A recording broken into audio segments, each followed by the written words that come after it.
Okay, good afternoon, everybody. We'll go ahead and get started. Looking forward to another great football game on the mountainside playing Utah State. Had a couple closing comments after I had a chance to watch and review all three phases of the game with Boise State. It kind of seemed exactly how it was after I watched it, how I saw it on the sidelines. Two teams that were really competitive. There was a lot of parity in the ball game. I think the total yardage came down to 2 yards difference, and certainly a really good effort on our part. I thought Boise played well also, and so it was one of those games. The old coaching saying is we played well enough just to get beat, and that's probably true. There's some things that we've got to work on. However, I thought there were some really good things during the course of the game. Defensively, there was, we did a good job getting off the field on third down, did a nice job stopping their running game, and I thought for the most part limited their explosive plays. They've got some big-time playmakers. We were able to pressure the passer. There was a lot of times, I think we got maybe 2 sacks, but we hit the quarterback an awful lot. Offensively, it was great to see Tyler go out there and compete. I thought Tyler really competed and played well. X ran the ball well. We ran the ball 37 times, and if somebody would have told me a couple years ago that he'd be carrying the ball 37 times, I would have thought that would not have happened. But I think it's an indication of his resolve. Certainly plays made all the way around, and it was a disappointing loss, but it wasn't disappointing from the standpoint of our energy and our players' effort. Now, what is going to be important to do is have that same type of intensity as we get ready to go over to Logan. They're a really good football team. And many times if you have a team that gets on an emotional high, it's followed up by an emotional low. And so it's going to be our challenge as coaches is to make sure that, our effort was one of playing with great passion and enthusiasm, and to be able to match that same level of intensity this next week. We got to have a good week of practice. I think we are fairly healthy, and so we have to have a good week of practice as we get ourselves ready to go. We did sustain what I would think is one season-ending injury with Ben Wisdorf. We'll find out a little bit more. I know there's been many times I've declared a guy that he's not going to come back at all, and then somehow he gets resurrected. So just be a little bit mindful of that.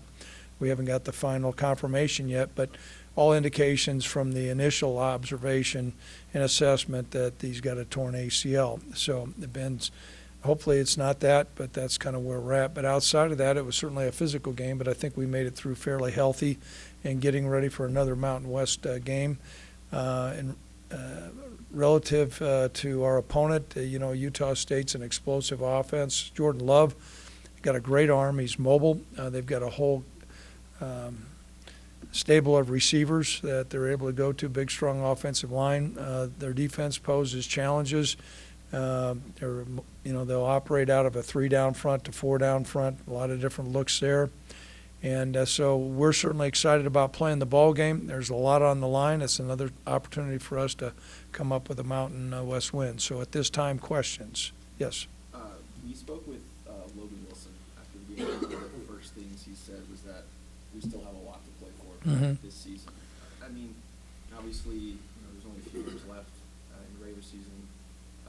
Boise State at 0, Mountain West losses, all that kind of stuff. How do you kind of keep the guys motivated and keep them positive? Sure.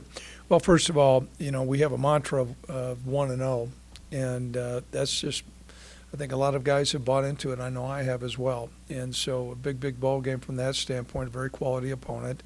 I do think if you go back through, I believe in the 2016 year, we hosted the championship game here, and we had 2 conference losses. Now, the dynamics were completely different simply because of, who we had lost to. But we can only take care of the business we have. I think we've got really good leadership within our football team. Logan's doing a nice job. And so our guys, they're a real close-knit group, and I think they want to play well for each other. Yes. After the year Cooper had last year, Mhm. instead of the struggles he's had this year, Mm-hmm. what kind of things can you do to try to help him just get back to relax? Well, yeah, beyond, I don't necessarily know if when you say relax, I think a lot of it's competency, And he certainly had an outstanding year last year. What I can tell you is he's an excellent kicker, and there are some things that go into it when you start to question, okay, why am I doing this? Why am I pulling? I mean, I slowed the ball down. I mean, he missed it about that much. And so, a couple of the kicks early in the year that he missed, there's a whole gamut of reasons why. Some of it is his. But what's going to be important for him is for him as a Cowboy saying, get back in the saddle. That play's gone. And shutter that one.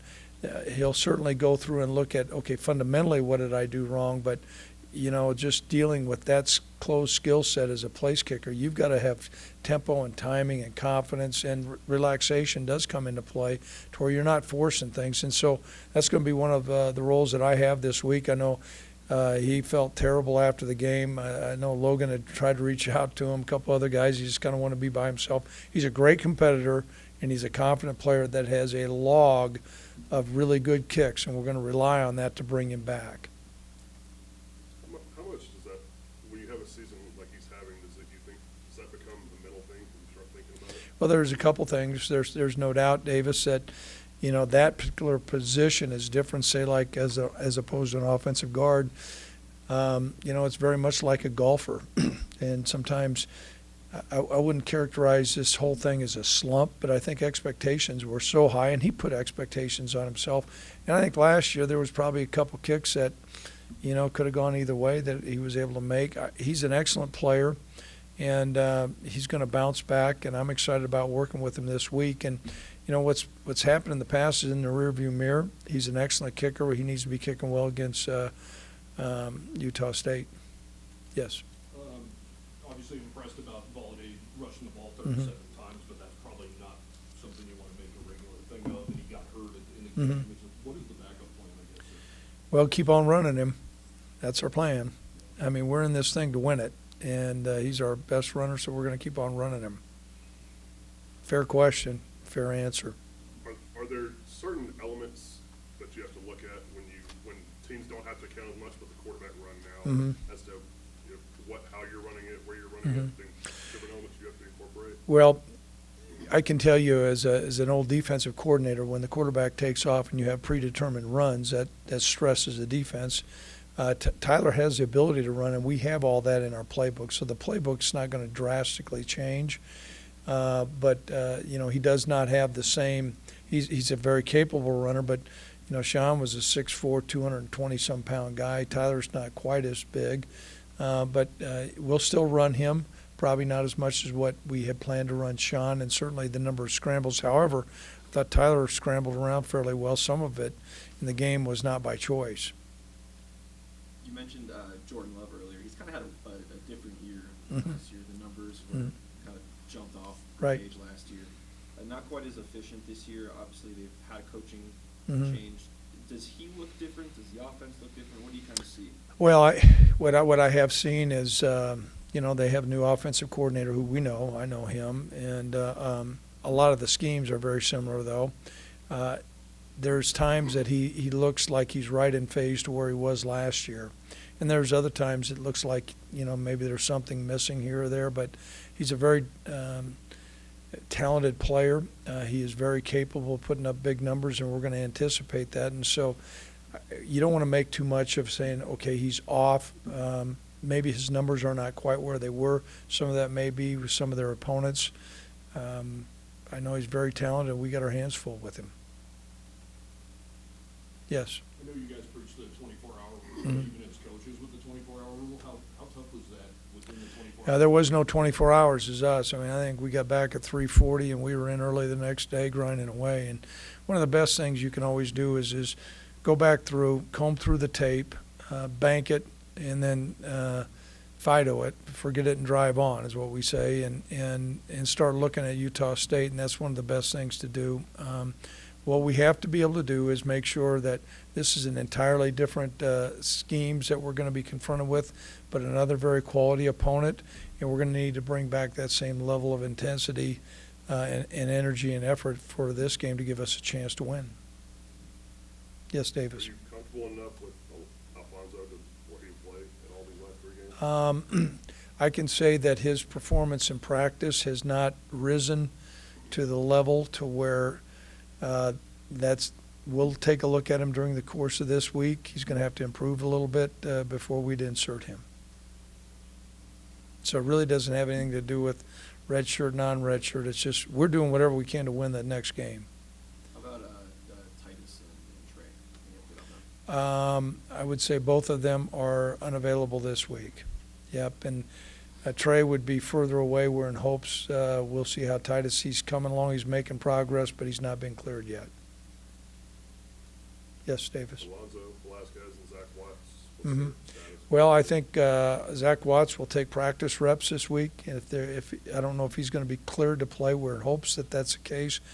Alonzo's getting really close. They're going to do some, I think, one more examination, but he has not practiced yet, but he's been out there, and so both of them could be. I would say Zach would be more probable than Alonzo. We'll see how it goes during the week. What was your assessment of young Frank Crum? He had a Mhm. really tough assignment. Oh, boy, did he.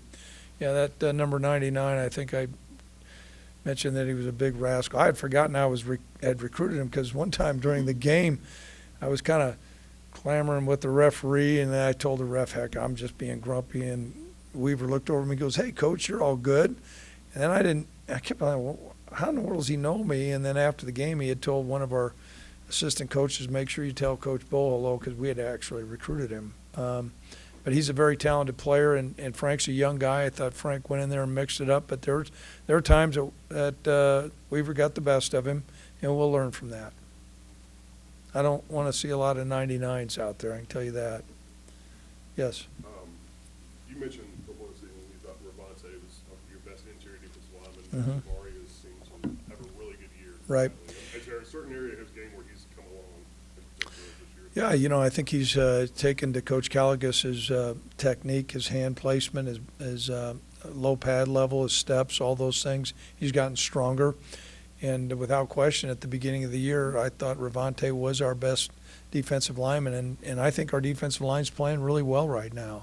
They've been unselfish, and Javari's kind of elevated his game and certainly needed, and he's played well. Yes. On the critical fourth down there at the end, and then Mhm. the third down in overtime, Mhm. when you guys are reviewing the tape, you ask yourselves, tell yourselves, we should have gone with this play call instead, we should have done this instead? There's no doubt about that. When they work, you feel pretty good about it. When they don't, you question it. And, during the course of that series, Brent and I were talking, and so you start lining up what different plays. And, we don't have a crystal ball. Obviously, I thought, when Boise made the statement, they knew what play was coming. Well, kudos to them. I don't know how in the hell they knew the play was coming, because there was a whole listing of plays that we were looking at. Maybe they guessed right. They played it well. Kudos to them. But that's all part of football. We would like to have that one play back. Coach Vegan would like to have that one play back, and that's where we're at. And then we're going to learn from what we did and make some adjustments. But I'm not going to say, okay, we lost the game, because there were so many plays in the game. It was a hard-fought game by two competitive teams, and we came up on the short end of the stick. That sucks, but that's life. Anything else? The coordinators sometimes get too much blame and not enough credit. Depends on who's blaming them, whether the head coach or the Public or the media. well, yeah, I can tell you this. Every guy out there knows how to do two things: coach Little League baseball and call offensive plays.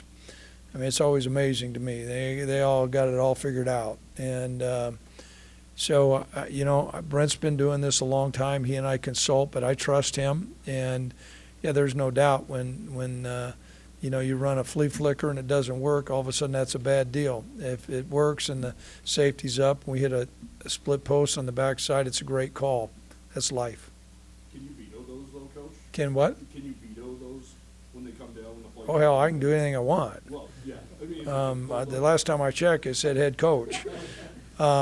But I do know this, though. When as a head coach you start doing that, Coach Vegan has spent countless numbers of hours, more hours than I have, grinding through all their tape, tendencies, and everything else, and that's where trust comes into play. There are times that Brent and I talk, and I say, I don't know about that, but I was a coordinator, and this is one thing that has helped me as a head coach, is I had a head coach that questioned everything that I was doing. I mean, you're in the middle trying to make a decision. Well, then you do the job then. And, that's not how we have organizations set up. And so there's certain things that get vetted, but, our whole staff and I have really good confidence in Brent. And and he understands it. He sits down at the end of the hall. He's got a corner office with windows. I mean, that means he's got a pressure job, and he understands that. And when it goes great, it's great. When it doesn't go great, you insulate yourself from the outside. And I can tell you this, no one is more critical than us coaches, or Brent wishes he had a couple calls back. Yes. When you're as run heavy as you guys have been, particularly this year, Mhm. do you always study tendencies each week? Is that within yourself and your play calling? Is that something you have to do? I can tell you what, every coach out there, everything with today's technology, Davis, is honed through with a fine-tooth comb. Now, what we're not into is analytics. And I think if you're going to go with analytics, you need to be all in on analytics. I've got a really close friend out there at one of the academies, and he's into all analytics like you can't believe. And now he kicked himself in the butt because he said, I should have gone away from that on that time. And you got to be all in on the analytics. For us, we're not, but we comb through self-scout, our efficiencies, our play calls, how they match up. It's a big chess match. Okay? All right, everybody, thank you. Thanks, Coach. Yep.